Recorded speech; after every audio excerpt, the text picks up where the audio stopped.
നോക്ക്, അതിൽ നോക്ക്, എന്റെ മുഖം നോക്ക്, എന്നിട്ട് പറ ഇതാരെ കുട്ടാ, ഇതാരെ കുട്ടിയാ നിങ്ങൾ പറ. നിങ്ങൾ നോക്ക്. ബഹുമാനപ്പെട്ട ദാവൂദ് അലൈഹിസ്സലാം ഇങ്ങനെ ചിന്തിക്ക, പഠിച്ചോനെ ഇതെന്താ സംഭവം, ഒരു കുട്ടിക്ക് രണ്ടുമ്മ, ഇത് വല്ലാതെ താല്പര്യം തന്നെയാണല്ലോ. ഏതോ ആവട്ടെ പുതിയൊരു കൂട്ടുകാരൻ വന്നിട്ടുണ്ടല്ലോ ഇവിടെ. ആരാണത്? ലുക്മാൻ. ലുക്മാനെ ഏൽപ്പിച്ചു കൊടുക്കുക. ലുക്മാനെ വിളിച്ചു, സുലൈമാൻ അലൈഹിസ്സലാം രണ്ടാളെയും വിളിച്ചിട്ട് പറഞ്ഞു, ഒരു പുതിയ കേസ് വന്നിട്ടുണ്ട്, നിങ്ങൾ അതിന് തീർപ്പ് കേൾപ്പിക്കുന്നു പറഞ്ഞു. ആ പെണ്ണുങ്ങളെ വിളിച്ചു, ഇവിടെ രണ്ടാം തീയതി എന്താ പ്രശ്നം? ഇതെന്റെ കുട്ടിയാണ്. അതെന്റെ കുട്ടിയാണ്. രണ്ടാളും നിന്റെ കുട്ടിയാണോ? കറുത്ത പെണ്ണിനോട് അതെ എന്റെ കുട്ടിയാണ്. വെളുത്ത പെണ്ണിനോട് നിന്റെ കുട്ടിയാണോ? അതെ എന്റെ കുട്ടിയാണ്.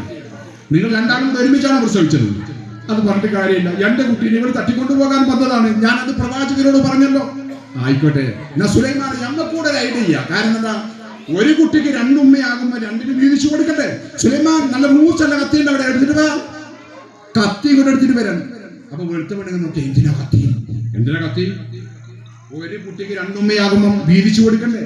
അതുകൊണ്ട് ഈ കുട്ടീനെ വടലിൽ വെക്കും, നട്ട് അങ്ങോട്ട് മുറിക്കും, ഒരു കഷ്ണം നിരക്കും, ഒരു കഷ്ണം നിരക്കും, പ്രശ്നം ഹലാസ്.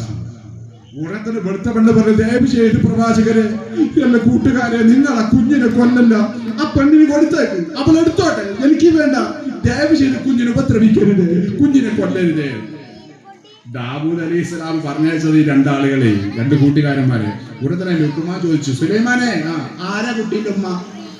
അത് വെളുത്ത പെണ്ണ്. കാരണം എന്താ, കൊല്ലാന്ന് പറഞ്ഞപ്പം വേദനിച്ചത് കണ്ടോ പെറ്റുമ്മക്ക്, അതുകൊണ്ട് കുട്ടീനോട് കൊണ്ടടിയുണ്ടോ. കറുത്ത പെണ്ണിനോട് ചോദിച്ചു, സത്യം പറയണം, ആരുതാ കുഞ്ഞി? അത് അതാ കുക്കല്ല, ആരാ കുട്ടിയെന്നാ ചോദിച്ചത്. അത് അവിടുത്തെ കുട്ടി, എന്താ കൊടുക്ക്, കുട്ടീനെ കൊടുക്ക്, കൊണ്ടുപോകട്ടെ. ഉടനെ തന്നെ സന്തോഷത്തോടുകൂടെ പ്രശ്നം ഉണ്ടാക്കി പരിഹരിച്ചത് കഴിഞ്ഞപ്പോ ബഹുമാനപ്പെട്ട ദാവൂദ് അലൈഹിസ്സലാം പറഞ്ഞു, ലുക്മാനെ, നിങ്ങൾ ഇപ്പൊ ലുക്മാനല്ല, നിങ്ങൾ ലുക്മാനുൽ ഹക്കീം.